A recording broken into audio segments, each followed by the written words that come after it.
इस तरीके से हमने पूरा क्वेश्चन डिटेल में समझा है एंड सॉल्व करा है एंड हमारी इस तरीके से समझने में बहुत ज़्यादा हेल्प हुई है। तो मेक श्योर कि आप पूरी वीडियो एंड तक ज़रूर देखें।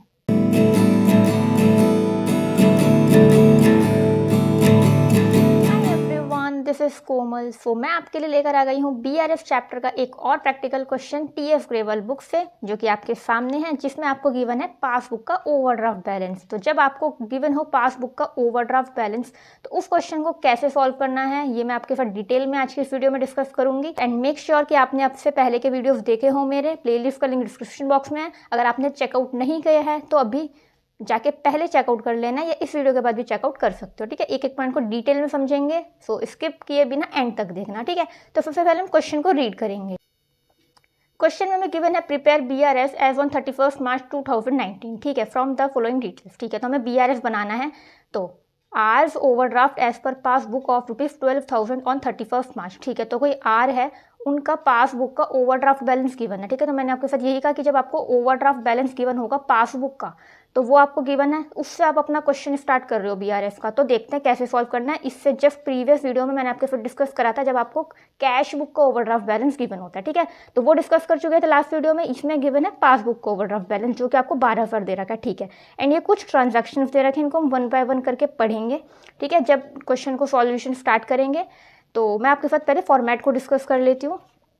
तो देखिए गाइस, ये मैंने फॉर्मेट पहले से बना के रख रखा है, बैंक रिकन्सिलिएशन स्टेटमेंट का पर्टिकुलर डिटेल्स अमाउंट, ठीक है। और ऐड और लेस हम यहाँ लिखेंगे। अब चाहो तो ऐड और लेस के 2 वर्टिकल कॉलम्स जो बनाते हैं वो वाला फॉर्मेट भी बना सकते हो, वो भी बुक्स में आपके गिवन है, ठीक है। तो कोई सा भी फॉर्मेट आप फॉलो कर सकते हो। तो सबसे पहले हम यहाँ पर अपना सॉल्यूशन डाल देते हैं। ऊपर आप लिखोगे बैंक रिकन्सिलिएशन स्टेटमेंट और आप डेट जो आपको गिवन है वो लिखोगे। तो सबसे पहले हम वो लिख लेते हैं, ठीक है। जैसा कि आप देख सकते हो मैंने ऊपर मेंशन कर दी है डिटेल्स जो मैंने आपको बताया अभी। अब 1 बाय 1 करके हम अपने ट्रांजैक्शंस को पढ़ेंगे और देखेंगे कि उसको कैसे सॉल्व करना है। फर्स्ट ट्रांजैक्शन देखते हैं। आर का ओवरड्राफ्ट बैलेंस गिवन है 12,000 रुपये। तो सबसे पहले हम इसको लिखेंगे। अब देखो ये ओवरड्राफ्ट बैलेंस है एज पर पासबुक का, ठीक है। तो जो भी ओवरड्राफ्ट बैलेंस होता है ना, चाहे कैश बुक का हो चाहे पासबुक का हो, ओवरड्राफ्ट बैलेंस का नेगेटिव, ओवरड्राफ्ट बैलेंस का मतलब क्या होता है, नेगेटिव बैलेंस, ठीक है। तो इसको आप नेगेटिव में लिखोगे। अगर आप प्लस और माइनस के अलग अलग कॉलम बना रहे हो तो इस अमाउंट को आप माइनस के कॉलम में लिखोगे। और अदरवाइज अगर आप सिंपल फॉर्मेट बना रहे हो मेरी तरह, जो ऐड और लेस करके लिखते हैं, तो उसमें बैलेंस एज पर पासबुक आप माइनस में लिखोगे, यानी ब्रैकेट्स में लिखोगे। मैं आपको लिख के बताती हूँ। देखो ऐसे लिखते हैं, overdraft balance as per passbook. मैंने ऐड और लेस का कॉलम अलग अलग नहीं बनाए हैं जो वर्टिकल कॉलम्स होते हैं, तो मैंने यहाँ पर अमाउंट लिखा 12,000 रुपये और उसको ब्रैकेट्स में लिखा। ब्रैकेट का मतलब क्या होता है कि ये माइनस की फिगर है, ठीक है, क्योंकि जो भी ओवरड्राफ्ट बैलेंस होता है उसको मतलब नेगेटिव बैलेंस है, माइनस का है, ठीक है। इतनी चीज समझ में। अब फर्स्ट सेकंड ट्रांजैक्शन देखते हैं। तो सेकंड ट्रांजैक्शन में आपको गिवन है on 30 March cheque had been issue for ₹70,000, ठीक है। तो इतनी लाइन को पहले पढ़ के समझेंगे कि 70,000 रुपये के जो चेक है वो इशू करे गए हैं। चेक इशू करे गए हैं मतलब बैंक से चेक इशू करे गए हैं, मतलब चेक देंगे जिससे बैंक से पैसा कम हो जाएगा, डिडक्ट हो जाएगा, ठीक है। On which cheque amounting ₹3,000 only had been encashed up to 31 March, ठीक है। गाइस, मैंने आपके साथ जितने भी क्वेश्चंस डिस्कस करे हैं आपसे पहले के वीडियोस में, मैंने आपको तरीका बताया। क्या तरीका बताया कि आप क्वेश्चन को सॉल्व करने से पहले रफ में साइड में अलग से पेपर में क्या करो, पासबुक और कैश बुक लिख लो, ठीक है। क्वेश्चन में आपको जिस बुक का बैलेंस गिवन है उस वाली बुक पे आप स्टार बना लो, यानी आप उस बुक में चेंजेस कर सकते हो दूसरी बुक के अकॉर्डिंग, ठीक है। क्या एक्चुअल में चेंजेस करने होते हैं? नहीं, एक्चुअल में चेंजेस नहीं हो रहे, ना ही कैश बुक में ना ही पासबुक में। आप अलग से एक स्टेटमेंट बना रहे हो, बैंक रिकन्सिलिएशन स्टेटमेंट, ठीक है। बट जो ट्रांजेक्शन में अमाउंट है वो अमाउंट प्लस होगा या माइनस होगा, प्लस में लिखेंगे या माइनस में लिखेंगे, ये चीज़ समझने के लिए हम ये चीज़ करते हैं, ठीक है, कि दूसरी बुक के अकॉर्डिंग इस बुक में चेंज करेंगे। कौन सी बुक में? जिसका बैलेंस आपको गिवन है, तो उस पर आप स्टार मार्क कर लो, ठीक है। ये सिर्फ समझने के लिए होता है, ये मैंने आपको अब से पहले के सभी वीडियोस में बताया, तो वही चीज़ मैंने यहाँ पे करी है, ठीक है। अभी देखो फर्स्ट ट्रांजैक्शन देख लो, फर्स्ट मतलब सेकंड ट्रांजैक्शन, यहाँ पे सेकंड लिख देती हूँ। इसमें गिवन है कि 70,000 रुपये के जो चेक है वो इशू करे गए। चेक इशू करे गए मतलब कि 30 मार्च को 70,000 रुपये के चेक इशू करे। जब इशू करे होंगे, आप खुद सोचो, यानी उससे पेमेंट करने के लिए दिए गए हैं, यानी बैंक से उसका पैसा डिडक्ट हो जाएगा। तो कैश बुक, जो बैंक कॉलम वाली कैश बुक, उसमें क्या करा होगा, 70,000 रुपये माइनस कर दिए होंगे। 70,000 रुपये माइनस में लिखे होंगे कि भाई मैंने 70,000 रुपये के चेक दिए, यानी वो बैंक अकाउंट से पैसा निकल जाएगा, डिडक्ट हो जाएगा, तो कम हो जाएगा, तो इसलिए cash book with bank column में माइनस करा होगा, राइट। बट 31 मार्च तक, यानी जिस डेट का हमें बीआरएस बनाना है उस डेट तक केवल 3,000 रुपये के जो चेक है ना वो एनकैश हुए हैं, यानी 3,000 रुपये के चेक से ही पैसा निकाला गया है। 3,000 रुपये बेसिकली निकले हैं। जो चेक है वो एंड कैश कितने रुपीज़ के हुए, 3000 रुपये के, यानी 3000 रुपये ही बैंक से डिडक्ट हुआ है। तो एक्चुअल में बैंक से कितना डिडक्ट हुआ है, 3000 रुपये। तो पासबुक में माइनस कितना हुआ, 3000 रुपये, ठीक है। अब देखो कैश बुक में तो 70,000 है, यहाँ 3000 है, डिफरेंस आ गया। अब आप इसमें चेंज कर सकते हो दूसरे के अकॉर्डिंग, दूसरी बुक के अकॉर्डिंग आपको इसमें चेंज करना है, बराबर करना है। तो जब इसमें 70,000 है माइनस का इसमें 3000 है, दोनों को इक्वल करने के लिए यानी इसमें चेंज कर सकते हो।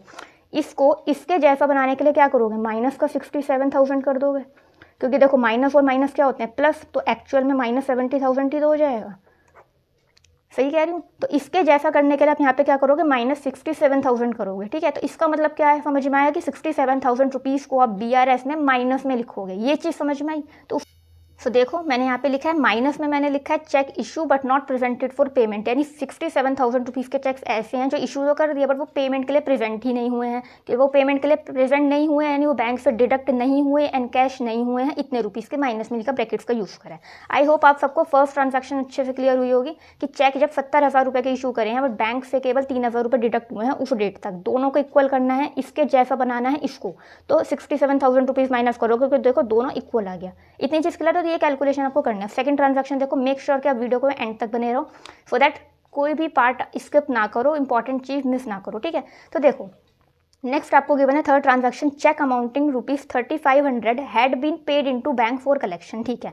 तो हाफ हाफ करके पढ़ा करो, इसमें मतलब लिखा है कि जो 3500 रुपये के चेक है वो बैंक में पे करे गए कलेक्शन के लिए, यानी जिससे बैंक अकाउंट में पैसा बढ़ेगा। अब बढ़ेगा तो उससे क्या होगा, देखो थर्ड ट्रांजैक्शन 3500 रुपये के जो चेक बैंक में डाले होंगे कलेक्शन के लिए कि अकाउंट में पैसा बढ़ जाएगा, इंक्रीज हो जाएगा, तो cash book with bank column में 3500 रुपीज़ प्लस कर दिए होंगे कि भाई मैंने चेक दिए हैं बैंक में, मेरे अकाउंट में पैसा बढ़ेगा, ठीक है। बट ऑफ दीज ओनली, यानी इसमें से केवल 500 रुपये क्रेडिट हुए हैं पासबुक में, यानी पासबुक में केवल 500 रुपये ही क्रेडिट हुए हैं। पासबुक का क्रेडिट मतलब प्लस होना, यानी बैंक अकाउंट में पैसा आया है, इंक्रीज हुआ है, तो बैंक अकाउंट में केवल 500 रुपये इंक्रीज हुए हैं, ठीक है। कितने रुपए इंक्रीज हुए हैं, केवल 500 रुपये ही इंक्रीज हुए हैं, क्रेडिट हुए हैं, बढ़े हैं। आपने 3500 रुपये के चेक डाले तो 3500 रुपये प्लस करे, बट एक्चुअल में इतने रुपीज़ इंक्रीज हुए हैं, दोनों में डिफरेंस आ गया। अब दोनों को इक्वल करना है, कैश बुक के अकॉर्डिंग इक्वल करना है पासबुक को, तो चेंजेस इसमें कर सकते हो। अब खुद सोचो, जब मैं प्लस 3500 है, यहाँ प्लस 500 है, तो 3500 बनाने के लिए यहाँ पे प्लस 3500 हो जाए, मैं क्या करूँगी, कितने रुपये कम है, 3000 रुपये कम है, तो मैं यहाँ पे प्लस कर दूँ 3000 रुपये, जैसे यहाँ पे ये करा था।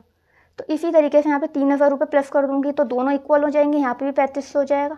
तो यानी जो 3000 रुपये हैं वो आपको प्लस में लिखने हैं, प्लस करने हैं। ये चीज़ से ये फ़ायदा होता है, आपको ये पता लगता है कि प्लस करना है या माइनस करना है। 3000 रुपये आपको ऐड करना है। देखो मैंने इसको प्लस में लिख दिया 3000 रुपीज़। आई होप दोनों ट्रांजैक्शंस क्लियर हुई होंगी कि क्यों प्लस करा, क्यों माइनस करा, यही चीज़ समझने की होती है।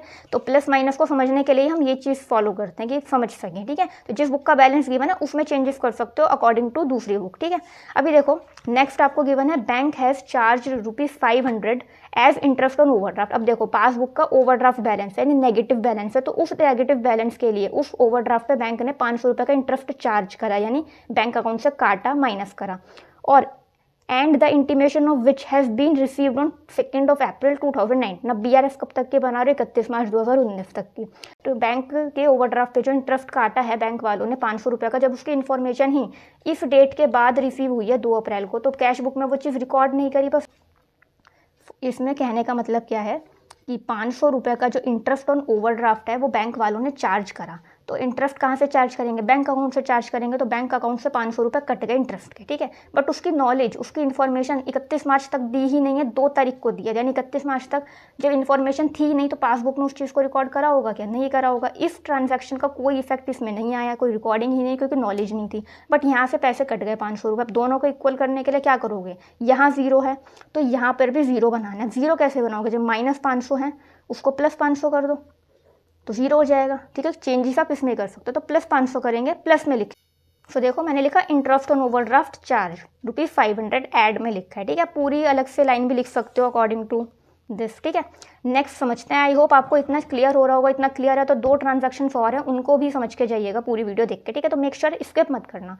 Bank passbook show credit ₹4,1000। अब देखो बैंक की जो पासबुक है वो क्रेडिट शो कर रही है ₹1000 का। पहले इन चीज़ों को समझा करो कि बैंक की पासबुक जब ₹1000 का क्रेडिट शो कर रही है, इसका मतलब क्या है, ये प्लस है या माइनस है। तो हमने वीडियो नंबर 2 में यही समझा था कि बैलेंस को समझा था डेबिट क्रेडिट। तो पासबुक का क्रेडिट मतलब प्लस, यानी पासबुक का क्रेडिट यानी बैंक अकाउंट में पैसे आए हैं, पैसे बढ़े हैं ₹1000, ठीक है, जो कि रिप्रेजेंट करता है ₹400 पे by debtor of R direct into the bank, ठीक है, कि आर यानी जिसका ओवरड्राफ्ट बैलेंस है, जिसकी हम बुक्स बना रहे हैं उसकी बुक में, यानी वो चीज़, वो जो पर्सन है आर का कोई डेटर है, उन्होंने डायरेक्टली बैंक में जमा करा दिए ₹400, ठीक है, and ₹600 collected directly by bank in respect of interest of R investment, ठीक है। तो आर ने कोई इन्वेस्टमेंट कर रखी थी, उस इन्वेस्टमेंट पे इंटरेस्ट बैंक ने डायरेक्टली कलेक्ट कर दिया ₹600। तो आर की इन्वेस्टमेंट पे ₹600 का ब्याज यानी इंटरेस्ट कलेक्ट करा बैंक ने, और ₹400 आर के डेटर ने बैंक में डायरेक्टली जमा करा दिए। तो 600 और 400 टोटल ₹1000 बने। तो ₹1000 बैंक में क्रेडिट हुए हैं, पासबुक में क्रेडिट हुए, मतलब बैंक में बढ़े हैं, ठीक है। R had no knowledge of these item, यानी जो आर है, यानी जिसकी इन्वेस्टमेंट पर इंटरेस्ट कलेक्ट करा और जिसके डेटर ने बैंक अकाउंट में डायरेक्टली पैसा जमा करा दिया, उनको इन दोनों ही आइटम्स की, इन दोनों चीज़ों की, कलेक्शंस की कोई नॉलेज नहीं है, कोई पता नहीं है। तो जब उनको पता नहीं है तो उन्होंने अपनी कैश बुक में रिकॉर्ड करा होगा क्या? नहीं करा होगा। तो देखो इसका क्या होगा। 5th, इन्होंने कहा है कि ₹400 बैंक अकाउंट में प्लस हो गए, बढ़ गए, क्रेडिट हो गए। क्यों? क्योंकि वो आर के डेटर ने जमा करा दिए डायरेक्टली। डेटर यानी देनदार, जो पैसे देगा। तो डेटर से ₹400 आए, बढ़ गया बैंक अकाउंट। और ₹600 कैसे बढ़ गए? ₹600 इसलिए बढ़ गए, इंटरेस्ट कलेक्ट करा है, इंटरेस्ट कलेक्ट करा है उनकी इन्वेस्टमेंट पे। तो 600 और 400 कितने होते हैं टोटल? 1000 होता है। तो ₹1000 बैंक की पासबुक में क्रेडिट हो गए, बढ़ गए। बट इन दोनों ही चीज़ों की नॉलेज आर को नहीं थी। जब नॉलेज नहीं थी तो उन्होंने अपनी cash book with bank column में कोई भी एंट्री नहीं करी। जब यहाँ 0 है तो यहाँ भी 0 होना चाहिए, क्योंकि दोनों को इक्वल करना, चेंजेस आप इसमें कर सकते हो। तो यहाँ 0 करने के लिए क्या करोगे? यहाँ प्लस 1000 है और 0 बनाना है। 0 कैसे बनाओगे? -1000 कर दोगे, तभी तो 0 होगा। तो इसको आप माइनस में लिखोगे।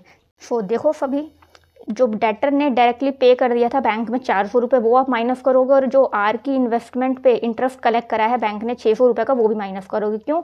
इतनी चीज़ समझ में क्यों माइनस करेंगे? दोनों को अलग अलग लिखा है। चाहो तो यहाँ पर 400 और 600 के अलग अलग बाइफर्केशन दिखा के टोटल अमाउंट 1000 में बाहर लिख सकते हो। इतनी चीज़ क्लियर है तो प्लीज़ सब्सक्राइब कर लेना चैनल को, सो दैट आप नेक्स्ट फ्यूचर वीडियोज़ को मिस ना करो। अभी देखो last transaction, a cheque for ₹200 has been debited in the bank, ठीक है। तो ₹200 का चेक है, डेबिट कर दिया bank column of cash book by R, ठीक है। तो आर के द्वारा क्या करा गया? आर के द्वारा क्या किया गया? Cash book with bank column में ना ₹200 का चेक डेबिट कर दिया। Cash book with bank column में अगर डेबिट करा है तो मतलब बढ़ा दिए, ₹200 बढ़ा दिए एक चेक के, ठीक है। But it was not sent to bank at all, पर वो बैंक में भेजा ही नहीं गया। यानी ये क्या कहना चाहते हैं, मैं आपको बताती हूँ। वो ये कहना चाहते हैं, पीछे कर लेते हैं। इन्होंने क्या कहा है कि कैश बुक, कौन सी कैश बुक को कंसीडर करते हैं बीआरएस में? Cash book with bank column में। तो आर ने क्या करा? अपनी cash book with bank column में ₹200 बढ़ा दिए, प्लस कर दिए, ठीक है। यहाँ पे देखो क्या लिखा है, ₹200 डेबिट कर दिए। Cash book with bank column में डेबिट का मतलब क्या होता है? बढ़ाना, प्लस करना। ₹200 प्लस कर दिए। बट वो चेक, जो ₹200 का चेक उन्होंने यहाँ पर ऐड करा है, तो वो ₹200 का जो चेक है ना, वो बैंक में भेजा ही नहीं है, बैंक नहीं कराया। यानी उन्होंने अपनी cash book with bank column में बढ़ा दिया कि सपोज मैं भेजूंगा या मैंने भेज दिया, जो भी उन्होंने सोचा होगा, उन्होंने यहाँ तो बढ़ा दिया, बट वो बैंक में भेजा ही नहीं। जब वो चेक बैंक में भेजा ही नहीं तो क्या उसका पैसा कलेक्ट होगा बैंक अकाउंट में? नहीं होगा। यानी इस ट्रांजैक्शन का अकाउंट, इस अकाउंट में 0 बैलेंस है। इस ट्रांजैक्शन का यहाँ पे कोई इफेक्ट नहीं है, ठीक है। तो इसके जैसा यहाँ पे करना है, दोनों को इक्वल करना है। तो यहाँ पे भी क्या करोगे आप? 200 ऐड कर दोगे, जिससे ₹200 आ जाए, ये और ये इक्वल हो जाएगा। इतनी चीज़ समझे यहाँ पे ऐसा क्यों करा? यहाँ पर ₹200 ऐड कर दिया, बट वो बैंक में भेजा ही नहीं गया। It was not sent to bank at all. जब बैंक में भेजा नहीं गया तो इस ट्रांजैक्शन का बैंक में कोई इफेक्ट नहीं आया, 0 है। बट इसके जैसा बैलेंस यहाँ करना है तो क्या करोगे? ₹200 प्लस कर दोगे पासबुक में।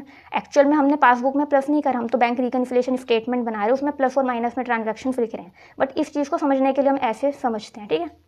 सो जैसा कि देख सकते हो, मैंने ऐड वाले कॉलम में इस ट्रांजैक्शन को लिखा, cheque debited in cash book but not sent to bank ₹200, ठीक है। तो प्लस कर दिया। अभी देखो सारे ट्रांजैक्शंस को हमने रिकॉर्ड कर दिया है। कितने ट्रांजैक्शंस थे? एक तो हमें बैलेंस गिवन था, उसके अलावा हमारे 5 ट्रांजैक्शंस थे, टोटल 6 ट्रांजैक्शंस, ठीक है। तो देखो बैलेंस लिखा, 3 ट्रांजैक्शंस ये, एंड 4 ट्रांजैक्शन ये और ये एक ही ट्रांजैक्शन के 2 बाइफर्केशंस थी, राइट।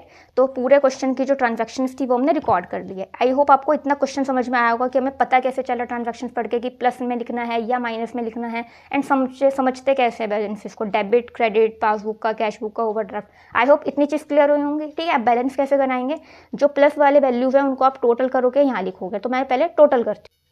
अब देखो गाइस, 3000, 500, 3500 और 200, 3700, ठीक है। तो उसको यहाँ लिखा, इन तीनों को टोटल यहाँ लिखा। अब ये माइनस की फिगर है, ये प्लस की फिगर है, माइनस प्लस माइनस होता है तो आप इसको माइनस कर दोगे, ठीक है।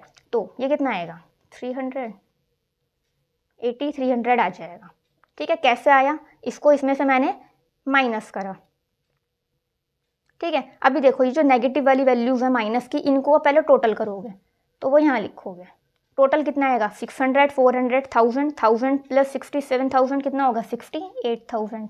68,000 आया। इन तीनों का टोटल नेगेटिव वैल्यूज है तो आप ब्रैकेट का यूज़ करोगे नेगेटिव। सो गाइस देखो, मेक श्योर आप ध्यान रखना ये आपकी नेगेटिव वैल्यू है। कैसे, देखो मेरे से भी बाय मिस्टेक हो गया था।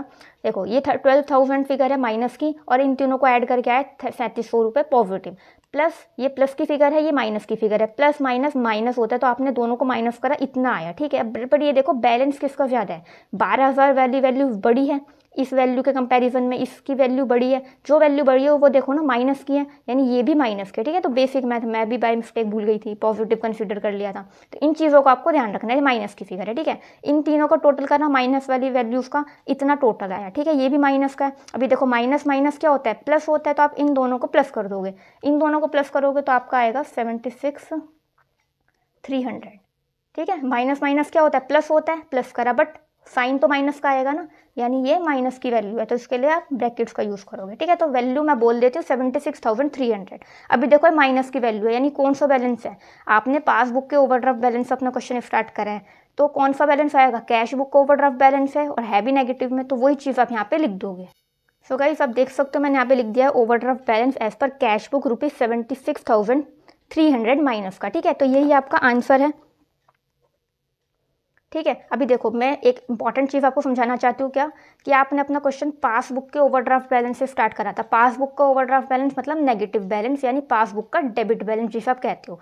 तो आपका क्वेश्चन कहाँ एंड होगा, कैश बुक के ओवरड्राफ्ट बैलेंस पे, यानी कैश बुक का नेगेटिव बैलेंस, यानी कैश बुक का क्रेडिट बैलेंस। तो अगर आपने अपना क्वेश्चन पासबुक के ओवरड्राफ्ट यानी पासबुक के डेबिट बैलेंस से स्टार्ट करा है, तो क्वेश्चन एंड कहाँ होगा, कैश बुक का ओवरड्राफ्ट यानी कैश बुक का क्रेडिट बैलेंस, जो कि आ गया है नेगेटिव में। तो मेक श्योर आपको ध्यान रखना होता है कि एंड में जो फिगर निकल रही है वो आप देखो कि प्लस की है या माइनस की है, पॉजिटिव वैल्यू है या नेगेटिव वैल्यू, उसके अकॉर्डिंग आप यहाँ लिखते हो, ठीक है। तो हमेशा ऐसा नहीं होता, रूल वही है कि जिस बुक के जिस बैलेंस से आप अपना क्वेश्चन स्टार्ट करोगे, क्वेश्चन आपका दूसरी बुक के दूसरे वाले बैलेंस पे एंड होता है। यानी पासबुक से स्टार्ट करा तो कैश बुक पे एंड होगा, पासबुक का ओवरड्राफ्ट यानी पासबुक के डेबिट बैलेंस से स्टार्ट करा है तो कैश बुक का ओवरड्राफ्ट यानी कैश बुक के क्रेडिट बैलेंस पे एंड होगा। रूल यही है ना। तो अपोजिट बुक के अपोजिट बैलेंस पे क्वेश्चन एंड होता है, स्टार्टिंग और एंडिंग बैलेंस ये है।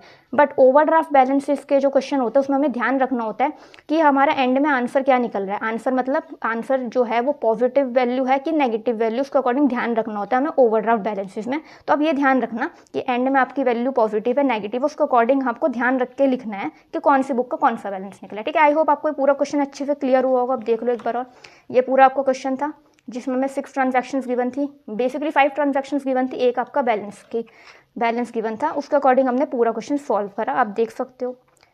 आई होप आपको क्लियर हुआ होगा कि कैसे हमें समझ में आता है कि ट्रांजैक्शन पढ़ के कि प्लस में कब लिखेंगे, माइनस में कब लिखेंगे, ठीक है। इसके थ्रू हेल्प हुई होगी आपकी, इसके थ्रू समझने में बहुत ज़्यादा ईजी रहता है। तो ऐसे ही आप भी सॉल्व कीजिएगा क्वेश्चंस को। एंड यस, अगर आपकी इस वीडियो के थ्रू कोई भी हेल्प हुई हो तो मेक श्योर आप वीडियो को लाइक करें, चैनल को सब्सक्राइब कर लेना सो दैट फ्यूचर नोटिफिकेशन आपको रिसीव होते रहें। अपने फ्रेंड्स के साथ ज़रूर शेयर करना एंड कमेंट में अपना फीडबैक ज़रूर शेयर करना। Okay, thank you.